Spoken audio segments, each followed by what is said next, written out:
பரிசுத்த நாமத்திற்கு மகிமை உண்டாகட்டும். இந்த நாளிலுமாக நாம் ஒன்றிணைந்து நம்முடைய சர்வ வல்ல தேவனை நாம் ஆராதிக்கவும் மகிமைப்படுத்தவும் கர்த்தர் நமக்கு நல்ல கிருபையை வாய்ப்பை கர்த்தர் கொடுத்தார். இந்த காலை வேளையிலும் கர்த்தர் தம்முடைய வார்த்தையின் மூலமாகவும் நம்மோடு கூட பேசுவதற்கு நாம் இடம் கொடுப்போம். நம்முடைய சிந்தைகளை தேவன் ஆட்கொள்ள நாம் சற்று விட்டு கொடுப்போம். வாசிக்கலாம். 2 தெசலோனிக்கேயரின் புஸ்தகம் 1வது அதிகாரம் 11வது வசனம். 2 தெசலோனிக்கேயர் 1வது அதிகாரம் 11வது வசனம். ஆகையால் நம்முடைய தேவனும் கர்த்தராகிய இயேசு கிறிஸ்துவும் அளிக்கும் கிருபையின்படியே நம்முடைய கர்த்தராகிய இயேசு கிறிஸ்துவின் நாமம் உங்களிடத்திலும் நீங்கள் அவரிடத்திலும் மகிமைப்படும் பொருட்டாக அவருடைய பிள்ளைகளிலே மகிமைப்படுகிற தேவனுடையது. மகிமைப்படுவது என்பது தேவனுடைய திட்டம், தேவனுடைய நோக்கம், தேவனுடைய ஆலோசனையும் அதுதான். அவருடைய பிள்ளைகளிலே ஆண்டவர் மகிமைப்பட வேண்டும், அவர் பிள்ளைகளும் அவரிலே மகிமைப்பட வேண்டும் என்பதுதான் ஆண்டவருடைய திட்டம், அவருடைய ஆசை, அவருடைய ஆலோசனையாகவும் இருக்கிறது. ஆண்டவர் பிள்ளையுடைய வாழ்க்கையிலே தேவன் எப்படி மகிமைப்படுவார் என்பதை குறித்து கடந்த வாரத்தில் நாம் தியானிக்க கர்த்தர் நமக்கு கிருபை தந்தார். ஒரு மனிதனும் செய்ய முடியாததை ஆண்டவர் தம்முடைய பிள்ளைக்காக செய்கிறார். அல்லேலூயா. ஒருவேளை அவர் செய்வார் அல்லது நம்மை கொண்டோ என்ன பண்ணுவார், கர்த்தர் கிரியை செய்வார் என்றால் அந்த காரியம் நிச்சயமாக ஆண்டவரை மகிமைப்படுத்தும். கர்த்தர் கொடுக்கிற வெற்றி, 2வது பார்த்தோம். நம்முடைய வாழ்க்கையிலே வெற்றியே ஜெயிப்பதற்கே வழியே இல்லை. ஆனால் இயேசுவின் மூலமாக மட்டும், இயேசுவின் நாமத்தினாலே மட்டும் வெற்றி கிடைத்தது என்று சந்தேகத்திற்கே இடமில்லாமல் விளங்கும் ஒரு காரியம் தேவனை நம்முடைய வாழ்க்கையிலே அது மகிமைப்படுத்தும். கர்த்தருக்கு பலனுள்ளவர்களாய், பயனுள்ளவர்களாய் நாம் வாழ்வை இருப்பதற்கு தேவையான அனைத்தையும் ஆண்டவர் நம்முடைய வாழ்க்கையிலே செய்ய நாம் இடம் கொடுக்கும்போது தேவன் நம்முடைய வாழ்க்கையிலே மகிமைப்படுவார். ஆண்டவர் கொடுத்த இந்த வசனத்திலே ஆண்டவர் நம்முடைய வாழ்க்கையிலே மகிமைப்படுவதற்கு ஒரு குறிப்பிட்ட முறையை கர்த்தர் சொல்லுகிறார். 1 அதிகாரம் 11வது வசனத்தை வாசிங்க. 2 தெசலோனிக்கேயர் 1வது அதிகாரம் 11வது வசனம்.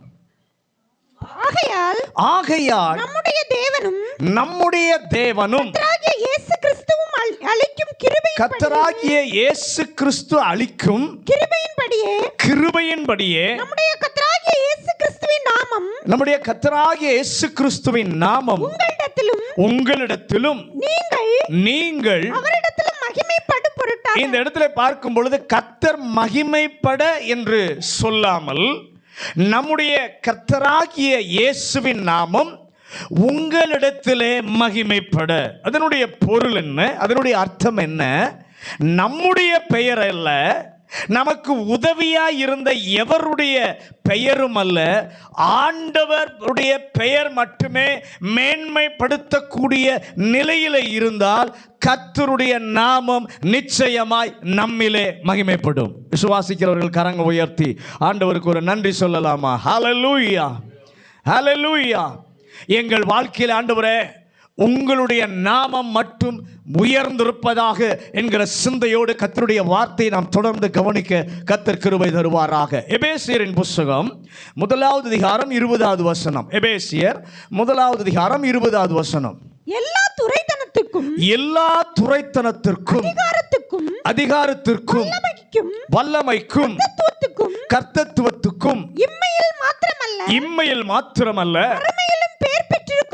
மறுமையிலும் பெயர் பெற்றிருக்கும் எல்லா நாமத்துக்கும் மேலாய் நல்ல கவனிங்க. மரித்த கிறிஸ்து உயிர்த்தெழுந்து போன போது என் ஆண்டவர் செய்த ஒரு காரியம், எல்லா துரைத்தனத்திற்கும் வல்லமைக்கும் கர்த்தத்துவத்திற்கும் மேலான ஒரு நாமத்தை பிதாவாகிய தேவன் இயேசுவுக்கு கொடுத்தார்.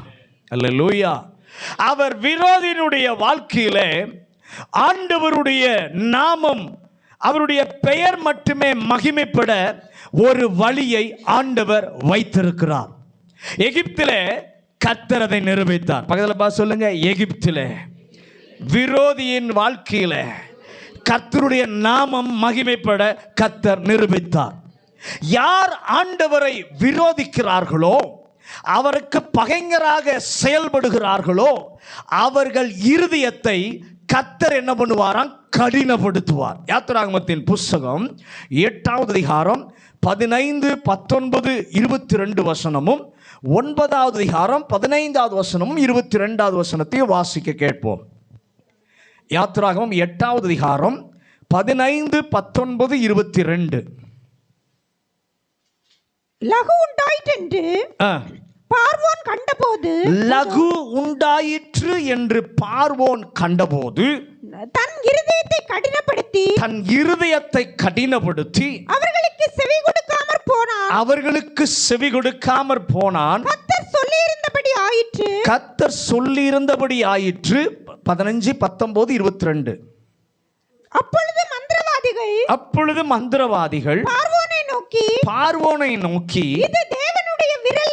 இது தேவனுடைய விரல் என்றார்கள். ஆனாலும் கர்த்தர் சொல்லி இருந்தபடி பார்வோனுடைய இருதயம் கடினப்பட்டது, அவர்களுக்கு செவி கொடாமற் போனான். 9வது அதிகாரம் 15வது வசனமும் 22வது வசனத்தையும் வாசிங்க. நீ பூமியில் இராமல் நாசமாய் போகும்படி நான் என் கையை நீட்டி உன்னையும் உன் ஜனங்களையும் கொள்ளை நோயினால் வாதிப்பேன். 22. அப்பொழுது கர்த்தர் மோசேயை நோக்கி எகிப்து தேசமெங்கும் மனிதர்களிலும் மிருக ஜீவன்கள் மேலும் எகிப்திலுள்ள சகல பயிர் வகைகள் மேலும் கல்மழையை பெய்ய உன் கையை வானத்துக்கு நேராக நீட்டு என்றார். மோசே ஆரோன் மூலமாய் ஒவ்வொரு அற்புதங்களை செய்ய, அந்த அற்புதங்களை ஆண்டவர் பார்ந்த மோசேன் மூலமாக ஆரோன் மூலமாக செய்ய செய்ய செய்ய பார்வோன் தன் இருதயத்தை கடினப்படுத்தி கொண்டே இருக்கிறான். ஆனால் ஒரு நேரம் வந்தது. யாத்திராகமம் 9வது அதிகாரம் கடைசி வசனத்தை வாசிங்க. மோசேயை சொல்லி கொண்டிருந்தபடியே சொல்லுங்க. கர்த்தர் மோசேயை கொண்டு சொல்லி இருந்தபடியே பார்வோனின் இருதயம் கடினப்பட்டது. பார்வோனுடைய இருதயம் கடினப்பட்டது. அவன் இஸ்ரவேல் புத்திரரை போக விடவில்லை. அவன் இஸ்ரவேல் புத்திரரை, இங்க வசனம் சொல்லுகிறது, கர்த்தரே பார்வோனுடைய இருதயத்தை கடினப்படுத்தினார். எதற்காக ஆண்டவர் கடினப்படுத்தினார்?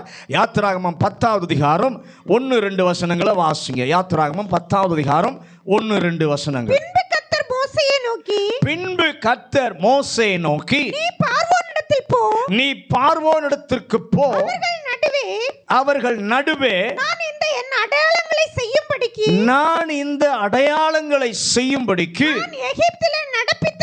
நான் எகிப்திலே நடப்பித்ததையும் நான் அவர்களுக்கு செய்த என் அடையாளங்களையும் நீ உன் பிள்ளைகளின் செவிகள் கேட்கவும் உன் பிள்ளைகளுடைய பிள்ளைகளின் செவிகள் கேட்கவும் விவரித்து சொல்லும்படிக்கும் நானே கர்த்தர் என்பதை நீங்கள் அறியும்படிக்கும் நான் என் இருதயத்தையும் அவன் ஊழியக்காரனின் இருதயத்தையும் கடினப்படுத்தினேன் என்றார். நல்ல கவனிங்க. ஆண்டவர் சொல்கிறாரு, நான் அவனுடைய இருதயத்தை கடினப்படுத்துவேன். ஏன் கடினப்படுத்துவேன்? என்னுடைய வல்லமையை வெளிப்படுத்த அது ஒரு வாய்ப்பாக வரும். அது மட்டுமல்ல, என்னுடைய வல்லமையானது எவ்வளவு பெரியது என்று நீங்களும் அறிந்து கொள்வீர்கள். அல்லேலூயா. உங்கள் பிள்ளைகளுக்கு என்ன பண்ணுவீங்க? நாளைக்கு என்ன பண்ணுவீங்க? சொல்வீர்கள், எல்லா தேசங்களும் என்னுடைய வல்லமையை அறிந்து கொள்ள நான் அவனுடைய இருதயத்தை கடினப்படுத்துவேன் என்றார். கடினப்பட கர்த்தருடைய வல்லமை விளங்கும். கர்த்தருடைய அதிசயம் விளங்கும் இன்று உலகிலே நடந்து கொண்டிருக்கிறது. யார் சொன்னாலும் திருந்தாமல் தங்களுடைய இருதயத்தை கடினப்படுத்தி உலக தலைவர்கள் செயல்படுகிறார் என்று சொன்னால் காரணம் தேவன் மகிமைப்பட விரும்புகிறார். அல்லேலூயா. ஆண்டவரே, எங்க தேசத்தில் அதை கர்த்தர் செய்வீராக.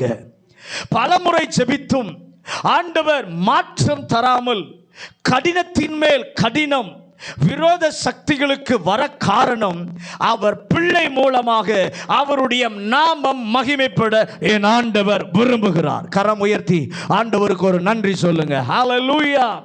ஆண்டவர் சொல்கிறார், என் நாமம் பிரஸ்தாபப்படும்படியாக பார்வோனுடைய இருதயத்தை நான் கடினப்படுத்துவேன், எல்லா முழங்கால்களும் முடங்கும். அப்படியே அன்று இயேசுவின் நாமம் எங்கும் மகிமைப்படும் என்று சொல்லி ஆண்டவர் விரும்புகிறார். நீங்க எபிரேயர் புத்தகம் 2வது அதிகாரம் 12 முதல் 14 வரைக்கும் கொஞ்சம் வேகமா வாசிங்க. எபிரேயரின் புத்தகம் 2வது அதிகாரம் 12 முதல் 14 வசனங்கள். உம்முடைய நாமத்தை சகோதரருக்கு அறிவித்து உன் சகோதரருக்கு அறிவித்து சபை நடுவில் உம்மை துதித்து பாடுவேன் என்றும் சபை நடுவில் உம்மை துதித்து பாடுவேன் என்றும் அவரிடத்தில் நம்பிக்கையாய் இருப்பேன் என்றும் நாம் அவரிடத்தில் நம்பிக்கையாய் இருப்பேன் என்றும் இதோ நானும் தேவன் எனக்கு கொடுத்த பிள்ளைகளும் என்றும் சொல்லி இருக்கிறார்கள். ஆதலால் பிள்ளைகள் மாம்சத்தையும் இரத்தத்தையும் உடையவர்களாய் இருக்க அவரும் அவர்களைப் போல மாம்சத்தையும் இரத்தத்தையும் உடையவரானார்.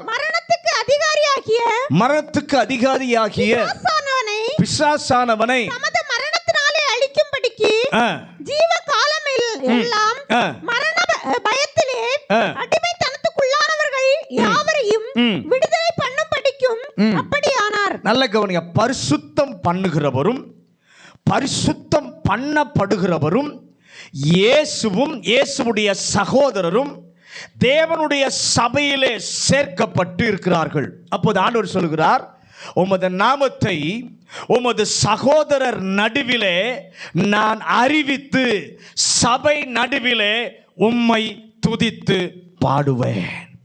ரட்சிக்கப்பட்ட எல்லாரும் கையை உயர்த்தி, ஆண்டவரே, என்னை இயேசுவுக்கு சகோதரனாக இயேசுவுக்கு சகோதரியாக நீர் ஆக்கி இருக்கிறீர்.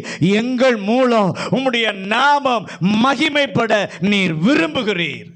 அல்லேலூயா.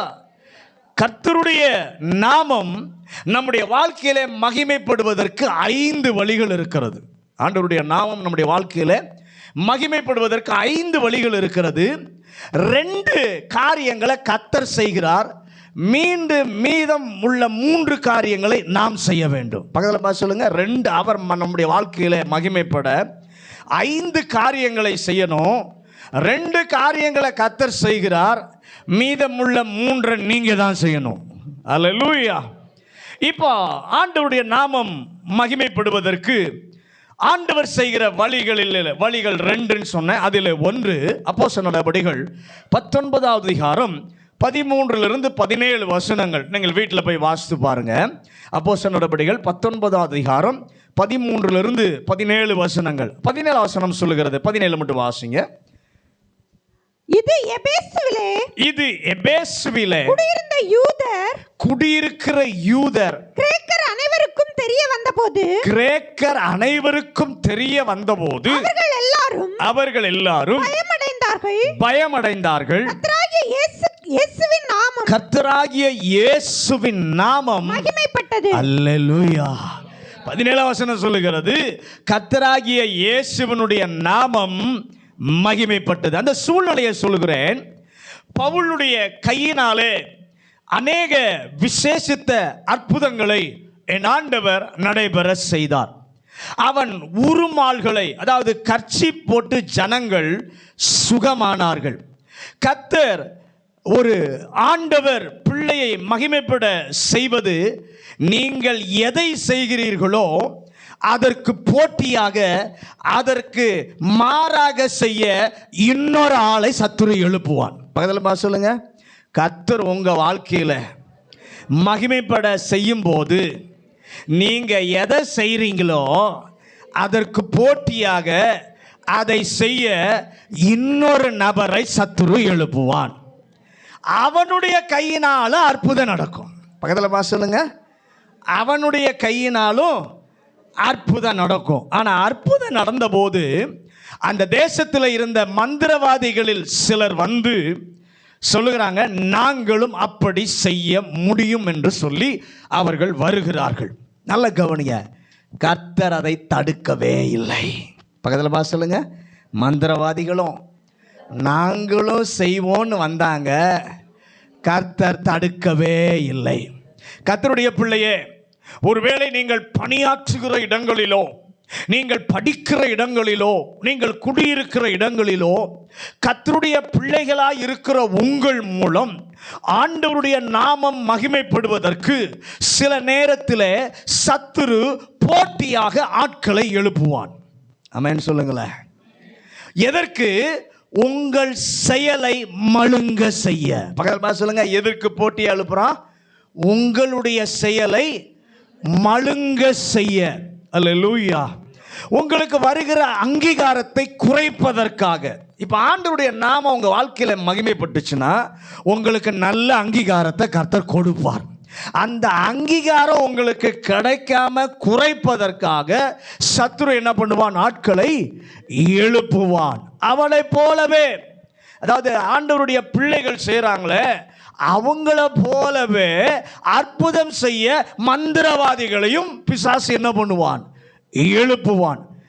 நேரம் அப்படி நடக்கும்போது அங்கே அந்த பகுதியில் நீங்கள் வாசித்து பாருங்க, எழுப்பும்போது ஆண்டவர் தடுக்கவில்லை.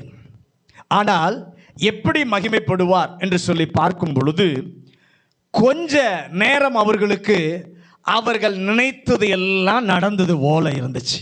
கொஞ்ச நேரம் அவங்க நினைச்சதெல்லாம் அப்படியே நடக்கிறது போல அவங்களுக்கு இருந்துச்சு. ஆனால் திடீரென அவர்கள் கையே அவர்களுக்கு விரோதமாக கர்த்தர் மாற்றினார். அல்லேலூயா. நாங்களும் செய்வான்னு வந்தான், ஆண்டவர் தடுக்கல, விட்டாரு. விட்டுட்டு கொஞ்ச நேரம் ஆக ஆக அவனுக்குள்ளே இருந்த அவன் கையே அவனுக்கு விரோதமாக கர்த்தர் எழும்ப பண்ண. நம்முடைய தேவன் எவ்வளவு பெரியவர். ஹல்லேலூயா, ஹல்லேலூயா. நல்ல கவனிங்க, அவர்கள் செய்ய நினைத்ததை பலிக்காமல் கர்த்தர் போக செய்தார். அப்போது கர்த்தருடைய நாமம் மகிமைப்படும். தேவனுடைய பிள்ளையின் பெயரும் அந்த இடத்திலே மகிமைப்படும். விசுவாசிகள் கை உயர்த்துங்க. ஆண்டவருடைய நாமம் மாத்திரமல்ல, ஆண்டவருடைய பிள்ளையினுடைய பெயரும் அந்த இடத்திலே மகிமைப்படும். அல்லேலூயா. கிதியோனினுடைய வாழ்க்கையில் நடந்ததை நாம் பார்ப்போம் என்று சொன்னால், அந்த மீதியானருடைய கை ஒருவருக்கு ஒருவர் விரோதமாக இருந்தது. யோசபாத்தினுடைய நாட்களிலே பார்க்கும் பொழுது விரோதிகள் எழுந்து செய்ததை போல் இருந்தது. ஆனால் ஒருவர் கை ஒருவருக்கு விரோதமாக. தேவ ஜனமே, இந்த காலை வேளை உங்களுடைய மனதில் ஒன்றை நன்றாக வையுங்கள். கர்த்தர் சில நேரத்தில் சத்துருவை உள்ளே அனுமதிப்பார். சத்துருவை நீங்கள் செய்வதை போலவே செய்ய சத்துருவை என்ன பண்ணுவார்? அனுமதிப்பார். அவர் நாமம் மகிமைப்பட விரைவிலேயே அவர்களுக்குள்ளேயே கர்த்தர் குழப்பத்தை ஏற்படுத்தி ஒருவரை ஒருவர் பகைத்து கொண்டு விலக என் ஆண்டவர் செய்வார். விசுவாசிக்கிற நல்ல கரம் உயர்த்தி, ஆண்டவரே எங்க வாழ்க்கையில நீர் செய்வீராக.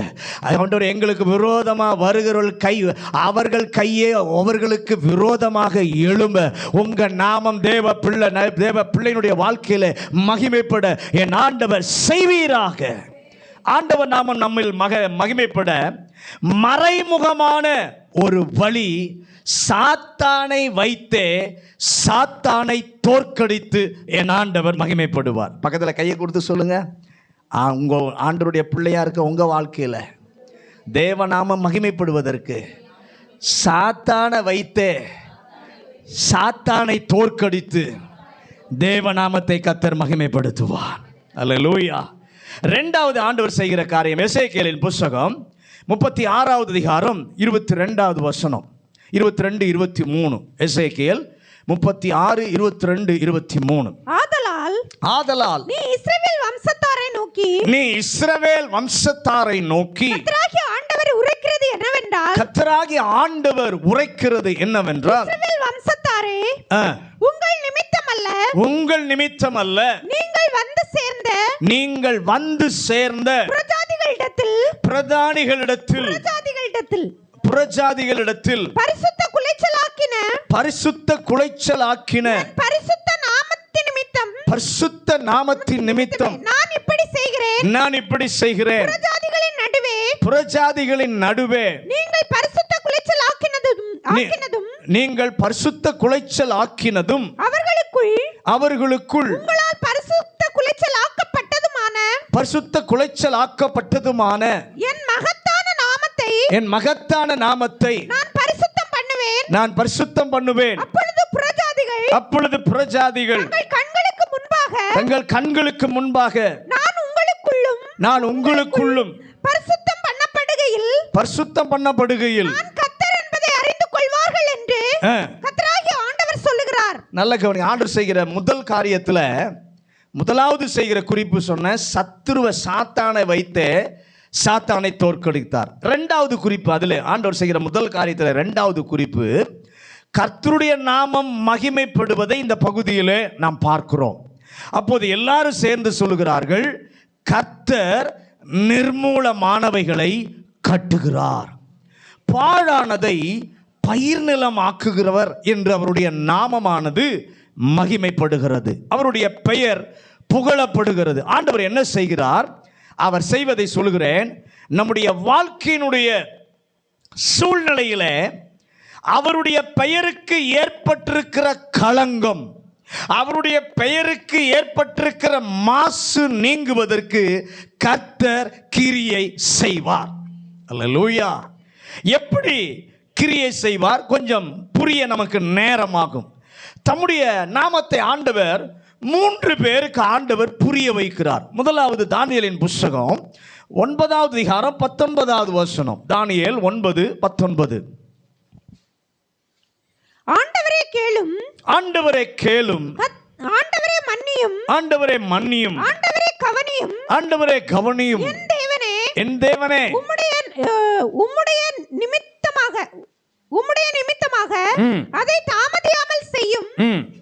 உம்முடைய நகரத்துக்கும் உம்முடைய ஜனத்திற்கும் உம்முடைய நாமம் தரிக்கப்பட்டிருக்கிறதே என்றேன். நல்ல இந்த பகுதியில் பார்க்கும்போது ஒரு நகரத்திற்கு தம்முடைய பெயரை ஆண்டவர் வைக்கிறார். கர்த்தருடைய நாமம் தரிக்கப்பட்ட நகரம். சங்கீதம் 48வது சங்கீதம் 1ஆம் வசனம் 2ஆம் வசனம் 8வது வசனத்தை வாசிங்க. சங்கீதம் 48 1 2 8. கர்த்தர் பெரியவர், கர்த்தர் பெரியவர், அவர் நமது தேவனுடைய நகரத்திலும், அவர் நமது தேவனுடைய நகரத்திலும், தமது பரிசுத்த பர்வதத்திலும் மிகவும் துதிக்கப்படத்தக்கவர். வடதிசையில் உள்ள சியோன் பர்வதம் வடிப்பமான ஸ்தானமும் சர்வ பூமியும் மகிழ்ச்சியா இருக்கிறது. நல்ல கவனிங்க. அங்க வாசிக்கும் போது அது ராஜாவின் நகரம், அது மகாராஜாவின் நகரம் என்று சொல்லி அழைக்கப்படுகிறது. இரண்டாவது 2 நாளாகமம் 7ஆம் அதிகாரம் 14வது வசனத்தை வாசிங்க. 2 நாளாகமம் 7:14 எல்லாருக்கும் தெரிஞ்ச ஒரு வசனம். என் நாமம் தரிக்கப்பட்ட என் ஜனங்கள் தங்களை தாழ்த்தி ஜெபம் பண்ணி என் முகத்தை தேடி தங்கள் பொல்லாத வழிகளை விட்டு திரும்பினால் அப்பொழுது பரலோகத்தில் இருக்கிற நான் கேட்டு அவர்கள் பாவத்தை மன்னித்து போதும். இங்கே சொல்லுகிறாரு, இரண்டாவது, என் நாமம் தரிக்கப்பட்ட என்னுடைய ஜனங்கள். நீங்கள் ரட்சிக்கப்பட்ட நபராயிருந்தால் கர்த்தருடைய நாமத்தை அவர் உங்களுக்கு தரித்திருக்கிறார். எத்தனை பேர் இதை நம்புறீங்க? அது நமக்கு லாஸ்ட் நேமும் இல்லை, ஃபர்ஸ்ட் நேமும் இல்லை, மிடில் இருக்கிற நேமும் இல்லை. கர்த்தருடைய நாமம் தரிக்கப்பட்ட ஜனங்கள். அல்லேலூயா. மூணாவது 2 நாளாகமம் 7:16 வாசிங்க. என் நாமம் இந்த ஆலயத்தில் என்றென்றைக்கும் இந்த ஆலயத்தில் என்றென்றைக்கும் இருக்கும்படி நான் இதை தெரிந்து கொண்டேன், பரிசுத்தப்படுத்தினேன். என் கண்களும் என் இருதயமும் என்னாலும் இங்கே இருக்கும். மூணாவது, என் நாமம் இந்த ஆலயத்தில் என்றென்றைக்கும் இருக்கும்படி. இந்த மூணையும் ஆண்டவர் தம்முடைய பெயரை வைத்திருக்கிறார். முதலாவது தேவனுடைய நகரம், இரண்டாவது தேவனுடைய ஜனம், மூன்றாவது தேவனுடைய சபை. ஏன் வைத்தார்? அவர் பேர் அவர்களிலே மகிமைப்படுவதற்கு. தேவ ஜனம் வெற்றி அடைந்தால், தேவ நகரம் ஆசீர்வதிக்கப்பட்டால், தேவனுடைய ஆலயம் மகிமைப்பட்டால் என்னாகும்? அவருடைய பேர் என்ன பண்ணும்? மகிமை அடையும். ஆகவே வேறு எதற்கும் தம்முடைய பெயரை ஆண்டவர் கொடுக்காமல் தன் பிள்ளைக்கு, தன்னுடைய சபைக்கு, தேவ ஜனத்தின் பட்டணத்திற்கு, எருசலேமிற்கு அந்த பெயரை ஆண்டவர் கொடுத்தார். கர்த்தருடைய பிள்ளை தோல்வி அடைந்தால், தேவனுடைய ஆலயம் தீட்டுப்பட்டால், கர்த்தருடைய நகரம் அழிக்கப்பட்டால் அவருடைய நாமம் மங்குகிறது, அவர் நாமம் மாசுபடுகிறது. அப்படிப்பட்ட சூழ்நிலை அவருடைய பிள்ளையினுடைய வாழ்க்கையிலே அறிந்தோ அறியாமலோ சில நேரங்களில் என்ன பண்ணுகிறது? வந்து விடுகிறது. பக்கத்தில் பார்த்து சொல்லுங்க, சில நேரத்தில் அறிந்தோ அறியாமலோ அவருடைய நாமம் மங்குகிற நிலைமை நம்முடைய வாழ்க்கையிலே வருகிறது. அல்லேலூயா. அப்படி வரும்போது நாம் என்ன பண்ணுகிறோம்? சோர்ந்து போய் விடுகிறோம், தவறுகள் செய்து விடுகிறோம், கர்த்தருடைய பெயர் அங்கு மங்குகிறது. உடனே என் ஆண்டவர் என்ன செய்வார்? அவர்கள் மாசுபட்ட, அவர்கள் களங்கப்பட்ட என்னுடைய பெயரை நான் துடைத்து மீண்டும் மகிமைப்படுத்த வேண்டும் என்று சொல்லி தேவன் குறுக்கிட்டு கிரியை செய்வார். பதிலமா சொல்லுங்க, மாசுபடுத்தினதுனால, கலங்கப்படுத்தினதுனால அப்படியே விட்டுற மாட்டாரு. மறுபடியும் அந்த மாசுபட்டதை, கலங்கினதையெல்லாம் கர்த்தர் மாற்றி மீண்டும் தம்முடைய துடைத்து எறிந்து மீண்டும் தம்முடைய பிள்ளையினுடைய வாழ்க்கையில கர்த்தர் மகிமைப்பட விரும்புகிறார். அப்படி கிரியை செய்யும் பொழுது ஆண்டவர் எது தேவையோ அதை கொண்டு வருவார், எதை அகற்றணுமோ அதை கர்த்தர் என்ன பண்ணுவார்? அகற்றுவார். ஆண்டவரே, எங்க வாழ்க்கையில இந்த காலை வேளையில அதை நீர் செய்வீராக. எசேக்கியேல் 36:30 வாசிங்க. எசேக்கியேல் 36:30. நீங்கள் இனி ஜாதிகளுக்குள்ளே பஞ்சத்தினால் உண்டாகும் நிந்தையை அடையாதபடிக்கு விருட்சத்தின் கனிகளையும். போதும், இங்கே வாசிக்கிறோம், அவருடைய ஜனங்கள் நிந்தையை அடையாதபடி கர்த்தர் நிந்தையை நீக்குவார். எந்த சூழ்நிலையில் ஒருவேளை நாம் செய்த தவறு, நாம் செய்த பாவங்களோ, அடைந்த தோல்விகளோ, என்னுடைய வாழ்க்கையில ஏற்பட்டதான ஏமாற்றங்களோ, நஷ்டங்களோ, அது உம்முடைய நாமத்திற்கு, உம்முடைய பெயருக்கு மகிமையை, புகழை குறைத்திருந்தால் நிந்தையை கர்த்தர் நீக்குவீராக. ஆயி பட்டணத்தில் தோற்கடிக்கப்பட்ட போது யோசுவா 7:9 யோசுவா 7:9 கானானியரும் தேசத்து குடிகள் யாவரும் இதை கேட்டு வளைத்துக்கொண்டு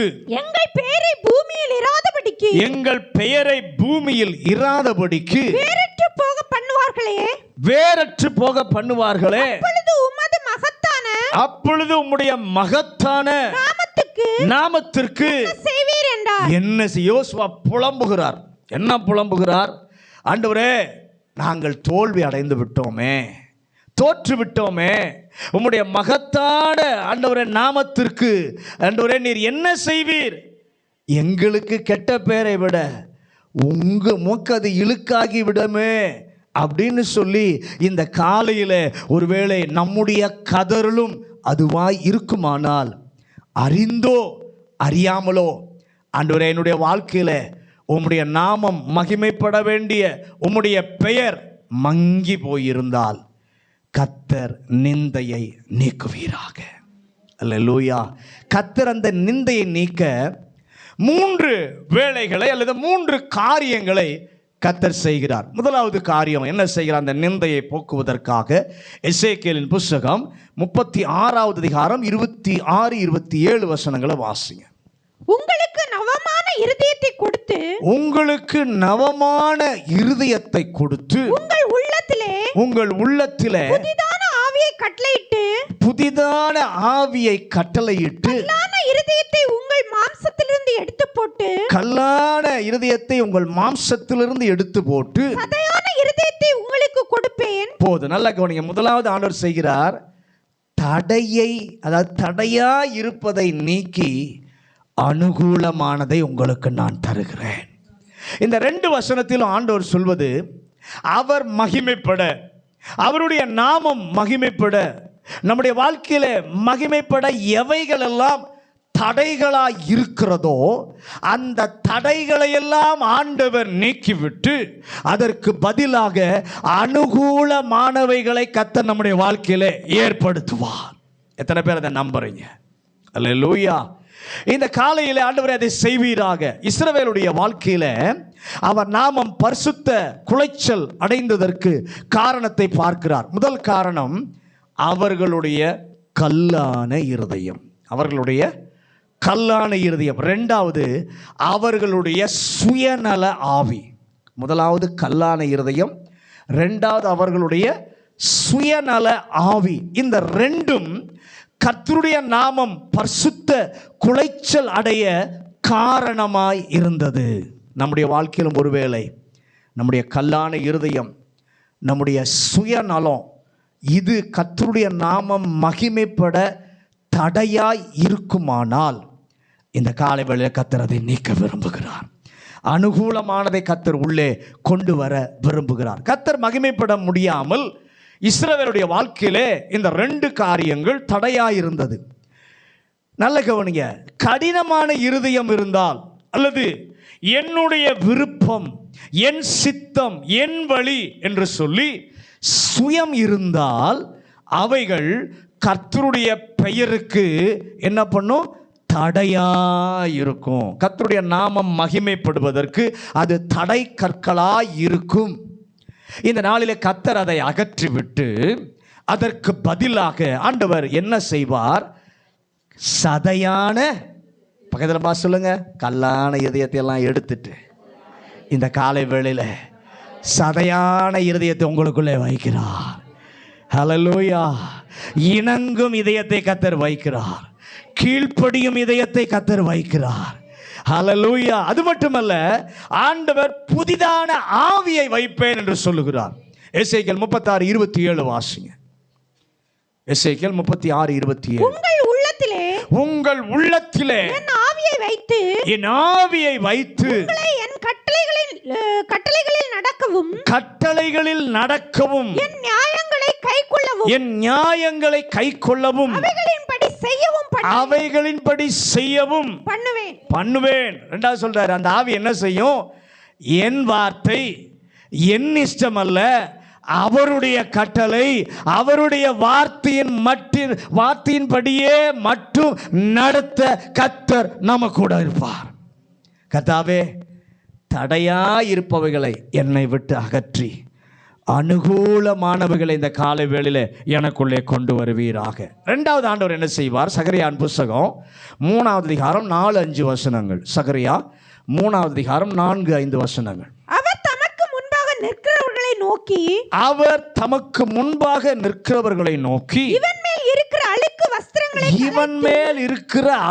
வஸ்திரங்களை களைந்து போடுங்கள் என்றார். பின்பு அவனை நோக்கி பார், நான் உன் அக்கிரமத்தை உன்னிலிருந்து நீங்க செய்து உனக்கு சிறந்த வஸ்திரங்களை தரிப்பித்தேன் என்றார். அவன் சிரசின் மேல் சுத்தமான பாகையை வைப்பார்களாக என்றார். அப்பொழுது சுத்தமான பாகை அவன் சிரசின் மேல் வைத்து அவனுக்கு வஸ்திரங்களை தரிப்பித்தார்கள். தூதன் அங்கே நின்றார். நல்ல கவனிங்க. சாத்தான் வலது பக்கத்தில் நின்று அவன் அழுக்கு வஸ்திரம் தரித்திருக்கிறான். அவனை பார்த்த ஆண்டவரிடத்தில் குறை சொல்லுகிறான். குறை சொல்லப்படுவது கர்த்தருக்கு மகிமையை கொண்டு வராது. பக்கத்தில் பார்த்து சொல்லுங்க, குறை சொல்லுவது கர்த்தருடைய நாமத்திற்கு மகிமையை கொண்டு வராது. நம்முடைய வாழ்க்கையில் இருக்கிறதான குறைகள் கர்த்தருடைய நாமத்திற்கு மகிமையை கொண்டு வராது. உடனே என் ஆண்டவர் என்ன செய்தார்? அழுக்கு வஸ்திரத்தை அகற்றி சுத்தமான வஸ்திரத்தை கொடுத்து, சுத்தமான பாகையை கர்த்தர் கொடுத்து யோசுவாவை கர்த்தர் கனப்படுத்தினார். தேவனும் அந்த நிலையிலே கனப்பட்டார். தேவனுடைய பிள்ளையே, அவருடைய பிள்ளை என்று சொல்லுகிற நம்முடைய வாழ்க்கையிலே மற்றவர்கள் நம்மை பார்த்து விரல் நீட்டி இந்த குறை அந்த குறை இருக்கிறது என்று சொல்லி சொல்வார்களானால், இந்த நாளிலே அந்த குறைகளை கர்த்தர் அகற்றி ஒரு புதிய கிருபை, ஒரு புதிய வஸ்திரம், ஒரு புதிய அபிஷேகம், ஒரு புதிய இருதயத்தை கர்த்தர் கொடுத்து அனுகூலமானதை கர்த்தர் தருவாராக. மூன்றாவது ஆண்டவர் என்ன செய்வார்? ஏசாயா 60வது அதிகாரம் 17வது வசனம். ஏசாயா 60:17. நான் வெண்கலத்துக்கு பதிலாக பொன்னையும், நான் வெண்கலத்திற்கு பதிலாக பொன்னையும், இரும்புக்கு பதிலாக வெள்ளியையும், இரும்புக்கு பதிலாக வெள்ளியையும், மரத்திற்கு பதிலாக வெண்கலத்தையும், மரத்துக்கு பதிலாக வெண்கலத்தையும், கற்களுக்கு பதிலாக இரும்பையும், கற்களுக்கு பதிலாக இரும்பையும் வரப்பண்ணி உன் கண்காணிகளை சமாதானம் உள்ளவர்களும் உன் தண்டற்காரரை நீதி உள்ளவர்களும் ஆக்குவேன்.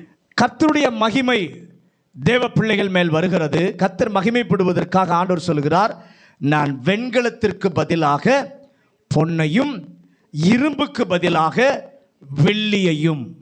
ஏன் அப்படி சொல்கிறார்? அந்த வெண்கலத்தை நாம் பாலிஷ் போட்டு வைத்தால் தூரத்திலிருந்து பார்க்கும்போது பொன்ன மாதிரியே அது தெரிகிறது.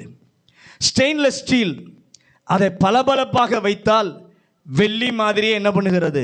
தெரிகிறது. ஆண்டவர் என்ன செய்கிறார்? நம்முடைய வாழ்க்கையில் இருக்கிற போலியானவைகள் இருந்தால், மாயமானவைகள் இருந்தால், இந்த நாளிலே உம்முடைய நாமம் என்னிலே மகிமைப்பட மாறிவிட்டது. அற்புதத்தினால் விஷம் நீங்கி எல்லாரும் சாப்பிட்டு திருப்தியானார்கள். கொஞ்ச நேரத்தில் எதிர்பாராமல் ஒரு 100 பேர் அவனை பார்க்க வராங்க. கொஞ்ச நேரத்தில் எதிர்பார்க்காம ஒரு 100 பேர் அவனை பார்க்க வருகிறார்கள். எல்லாருக்கும் பசியான நேரம். அவங்க வந்த நேரம் இது எல்லாருக்கும் பசியான ஒரு நேரம். இவர்கள் நல்ல கவனிங்க, அவர்கள் முன் வைக்க கூழ் இல்லை. 100 பேர் வந்திருக்கிறாங்க, முன்னாடி வைக்க என்ன இல்லை? கூழ் இல்லை. ஆனால் அந்த நேரத்தில் 20 அப்பங்களை ஒரு மனிதன் கொண்டு வருகிறான். எத்தனை? 20 அப்பங்களை. ஆனால் இருப்பது எத்தனை பேர்? 100 பேர். அப்பம் எத்தனை? 20. நல்ல கவனிங்க, அந்த 20ஐ ஆண்டவர் முன்பு கொண்டு வந்தபோது உடனே தீர்க்கதரிசி அந்த 20ஐ எடுத்து 100 பேருக்கு முன் வை என்று சொன்ன உடனே வேலைக்காரன் சொல்கிறான், யோ உனக்கு கணக்கு தெரியுமா? உனக்கு கணக்கு ஏதாவது தெரியுமா? இருக்கிறது 100 பேர். எத்தனை பேர் முன்னாடி உட்காந்துருக்கான்? 100 பேர். நம்ம கையில் இருக்கிறது எத்தனை? 20. அது எப்படி போதும்? அது எப்படி பத்தும்? எப்படி 100 பேருக்கு கொடுக்க முடியும் என்று சொன்ன உடனே தீர்க்கதரிசி சொல்கிறார், எல்லாருக்கும் முன்பு வை, எல்லாருக்கும் முன்பு வை. எல்லாரும் சாப்பிட்டு திருப்தி ஆனார்கள். இது கர்த்தருடைய வார்த்தை என்று சொன்ன உடனே அங்கே திருப்தி உண்டாயிற்று.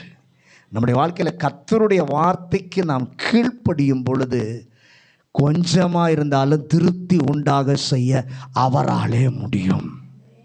2 ராஜாக்கள் 4 அதிகாரம் 42லேருந்து 44 வரைக்கும் நீங்கள் 2 ராஜாக்கள் 4 42 44 வரைக்கும் வாஸ்து பார்க்கும்போது, சாப்பிட்டதுமன்றி மீதியும் இருந்தது, இருப்பதையும் பெருக செய்வார், வரவைத்தும் செய்வார், இல்லாவிட்டால் வரவைத்து ஆண்டவர் பெருக செய்வார். எதற்கு? நம்மை ஆசீர்வதிப்பதற்காக அல்ல, அவருடைய நாமம் நம்மிலே மகிமைப்படுவதற்காக. 3வது ஆண்டவர் செய்கிற வேலை, எசேக்கியேல் 36வது அதிகாரம் 34, 35 வசனங்கள். எசேக்கியேல் 36, 34, 35. பாழாக்கப்பட்ட தேசம், பாழாக்கப்பட்ட தேசம் கடந்து போகிற யாவருடைய பார்வைக்கும், கடந்து போகிற யாவருடைய பார்வைக்கும், பாழாய் கிடந்ததற்கு பதிலாக, பாழாய் கிடந்ததற்கு பதிலாக பயிரிடப்படும் பாழாய் கிடந்த இத்தேசம், பாழாய் கிடந்த தேசம் ஏதேன் தோட்டத்தை போலாயிற்று, ஏதேன் தோட்டத்தை போலாயிற்று என்று, அவாந்திரமும் பாழும் நிர்மூலமாயிருந்த, அவாந்திரமும் பாழும் நிர்மூலமாயிருந்த பட்டணங்கள் அரணிப்பானவைகளும் குடியேற்றப்பட்டவைகளுமாய் இருக்கிறது என்று சொல்லுவார்கள். நல்ல கவனிங்க. மூன்றாவது, வெளிப்படையான தோற்றத்திலே ஆண்டவர் கிரியை செய்வார். முதலாவது என்ன செய்வார் சொன்ன? தடையா இருப்பதை நீக்கி அனுகூலமானதை கர்த்தர் செய்வார். இரண்டாவது, இருப்பதை வைத்து பெருக செய்வார், அல்லது வர இல்லாததை வர வைத்தும் ஆண்டவர் என்ன பண்ணுவார்? பெருக செய்வார். மூன்றாவது, வெளிப்படையான தோற்றத்திலே கர்த்தர் கிரியை செய்வார். இங்கே வாசிக்கும் போது 34 வசனம் சொல்லுகிறது, பார்வைக்கு அது எப்படி இருந்துச்சு? பாழாய் கிடந்ததை ஆண்டவர் பயிரிடக்கூடியதாக மாற்றுகிறார். பக்கத்தில் சொல்லுங்க, பாழாய் இருக்கிறதை, கண்ணுக்கு அப்படி தெரிந்ததை பயிர் நிலமாக என் ஆண்டவர் மாற்றுகிறார். அனைத்துமே அழிவின் பிம்பமாய் இருந்தது. அனைத்துமே தேசத்தின், அதாவது சேதத்தின், தேசத்தில் இருக்கிறவருடைய சேதத்தின் தோற்றமாய் இருந்தது. ஆண்டவர் நிந்தையை நீக்கி அவருடைய நாமத்தை நம்மிலே மகிமைப்படுத்தும் போது வெளிப்படையான தோற்றத்திலே என் ஆண்டவர் கிரியை செய்வார். அதற்கு முன்பு பார்த்தவர்கள் அதை என்ன தெரியுமா சொன்னாங்க? குப்பமேடு என்று சொன்னாங்க. முன்பு பார்த்தவங்க என்ன சொன்னாங்க? குப்பமேடு என்று சொன்னார்கள். இப்போது பார்க்கிறாங்க, 36 வசனம் சொல்லுகிறது, ஏதேன் தோட்டத்தை போல கண்களுக்கு தெரியும். எந்த கண்கள் பார்த்து குப்பமேடுன்னு சொல்லுச்சோ அதே கண் இப்ப பார்த்து சொல்லுது. என்ன சொல்லுது? ஏதேன் தோட்டத்தை போல அற்புதமான மாற்றத்தை உங்களுடைய சூழ்நிலையில கர்த்தர் செய்வார். விசுவாசிக்கிறவங்க கையை உயர்த்தி ஆண்டவருக்கு ஒரு நல்ல மகிமையை கொடுங்க. ஹல்லேலூயா. நம்முடைய சூழ்நிலைகளின் நடுவே அவர் மகிமைக்கென்று கர்த்தர் நிச்சயமாய் செய்வார். அவர் பிள்ளைக்கு தம்முடைய நாமத்தை ஆண்டவர் தரித்திருக்கிறபடியால் என் தேவன் அதை செய்ய விருப்பமுடையவராய் இருக்கிறார். இதுவரை ஆண்டவர் செய்தது, ஆண்டவர் தம்முடைய நாமத்தை அவருடைய பிள்ளையினுடைய வாழ்க்கையிலே மகிமைப்படுத்த அவர் விரும்புவதினாலே. நேரமாயிட்டு 3 நம்ம செய்யணும். மாலை ஆராதனையில் பேசுகிறேன்.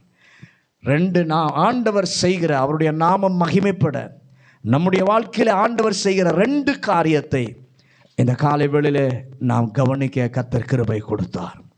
தேவன் ரொம்ப விரும்புகிறார். அவர் நம்மிலும் நாம் அவரிலும் மகிமைப்பட இந்த தேவன் விரும்புகிறார். அவர் நாம மகிமைப்பட முதலாவது தடையாயிருப்பதையெல்லாம் நீக்கி அனுகூலமானதை கர்த்தர் கொண்டு வருகிறார். 2வது, இருப்பதை கர்த்தர் பெருக பண்ணுகிறார். 3வது, வெளிப்படையான தோற்றத்தில் ஆண்டவர் கிரியை செய்கிறார். நம்முடைய வாழ்க்கையை பார்த்து, நம்முடைய நிலைமைகளை பார்த்து, குப்பை மேடு என்று சொல்லி எந்த கண்கள் பார்த்து சொன்னதோ அதே கண்களை ஏதேன் தோட்டத்தை போல நம்முடைய வாழ்க்கையை மாற்றி இருக்கிற அந்த செயலை அதே கண்கள் பார்த்து ஆண்டவருடைய நாமத்தை மகிமைப்படுத்த கர்த்தர் கிரியை செய்கிறவராக இருக்கிறார். அதை செய்ய நம்மை ஒப்புக் கொடுப்போம். பரிசுத்தமுள்ள நல்ல ஆண்டவரே, இந்த நல்ல காலை வேளைக்காக நன்றி. இந்த காலை வேளையிலும் ஆண்டவர் எங்களோடு கூட பேசி நம்முடைய நல்ல வார்த்தைகளுக்காக நன்றி. ஆண்டவரே, நீர் எங்களிலே மகிமைப்பட விரும்புகிற தேவனாய் இருக்கிறீர். எங்களிலே நீர் நம்முடைய நாமம் எங்களிலே மகிமைப்படுவதற்கு 5 காரியங்களிலே 2 காரியங்களை நீங்கள் செய்கிறீரப்பா. நீங்கள் செய்வதை குறித்து இந்த காலை வேளை எங்களோடு கூட நீர் ஆண்டவரை பேசி நம்முடைய வார்த்தைகளுக்கு நன்றி சொல்கிறோம். அது எப்படியே எங்களுடைய வாழ்க்கையில் நடக்க உதவி செய்யும். அது மாத்திரமல்ல, உம்முடைய நாமம் எங்கள் வாழ்க்கையில் மகிமைப்பட நாங்கள் என்ன செய்ய வேண்டும் என்பதையும் கர்த்தர் மாலை ஆராதனையில் எங்களுக்கு சொல்லி தருவாராக. இந்த மாலை வேளையில் வந்த உம்முடைய பிள்ளை, காலை வேளையில் வந்த உம்முடைய பிள்ளைகள் ஒவ்வொருவரையும் கர்த்தர் ஆசீர்வதியும், வசனத்தால் கர்த்தர் இடை கட்டுவாராக. தேவ கிருபைக்குள்ள எல்லாரையும் ஒப்புக் கொடுக்கிறேன். இயேசுவின் அதிகாரமுள்ள நாமத்தில் ஜெபிக்கிறோம் நல்ல பிதாவே.